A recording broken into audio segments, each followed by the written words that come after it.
హ్మ్. హ్మ్. హ్మ్. కానీ ఒకటి సార్ నిజంగా ఇప్పుడు కేంద్రంతో పార్లమెంట్‌లో గనక ప్రవేశపెట్టేసి బిల్లు కేంద్ర కేబినెట్ గనక ఆమోదించేస్తే వీళ్ళు చెప్పినట్టు చట్ట సవరణతో ముగిస్తదా దీనికి? లేదంటే ఏమన్నా చర్చలేమన్నా జరగాలా? అసలు వాస్తవంగా చెప్పాలంటే ఎవడు అడ్డుకునేవాడు కూడా లేడు. హ్మ్.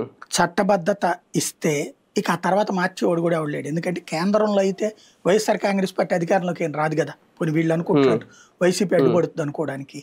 హ్మ్. కేంద్రంలో వీళ్ళు కాకపోతే పోనీ బీజేపీ కాకపోతే కాంగ్రెస్ కూటమి అధికారంలోకి రావాలి. కాంగ్రెస్ అవును. కూటమి కూడా అమరావతి రాజధాని అంటుంది కదా. రేపు మార్చడానికి ఎవడో ఒప్పుకోడు కదా. ఎప్పుడైతే నువ్వు అవును. రాజధాని అమరావతిని కన్ఫర్మ్ చేసేస్తావు దెన్ అన్ని హ్మ్. అడ్డంకులు తొలగిపోయినట్టే. ఇక అది అవును. ఫైనల్. హ్మ్. ఇక దాన్ని ఎవడు హ్మ్. మార్చలేడు. హ్మ్. భవిష్యత్తులో 25-30 ఏళ్ల తర్వాత వీళ్ళిద్దరు కాకుండా మూడో పార్టీ ఏదన్నా వస్తుందా? అవకాశాలు హ్మ్. కూడా కనబట్లేదు. సుదీర్ఘ 75 ఏళ్ల భారతదేశ ప్రజాస్వామ్యంలో ఒక కాంగ్రెస్, హ్మ్. భారతీయ జనతా పార్టీ పోరాటాలు తప్పించి హ్మ్. ఇంకేం లేవు కదా. అవును. హ్మ్. ఇంకొకటి కొంచెం సమీప భవిష్యత్తులో ఇంకో పార్టీల కూటమి కూడా కనిపించట్లేదు కదా. కాబట్టి హ్మ్. ఇక దీన్ని అవును. మార్చగలిగినోడు ఎవడు లేడు. హ్మ్. అయితే అవును. ఇప్పుడు 29 గ్రామాలు పెడితే రేపు తలనొప్పి, హ్మ్. ఫ్యూచర్లో తలనొప్పి. లేదా హ్మ్. ఇప్పుడు అపాయింటెడ్ డే అంటాం. ఇప్పుడు లైక్ పార్లమెంట్లో తెలంగాణని ఓకే చేస్తూ హ్మ్. అపాయింటెడ్ డే జూన్ 2 అని పెట్టారు.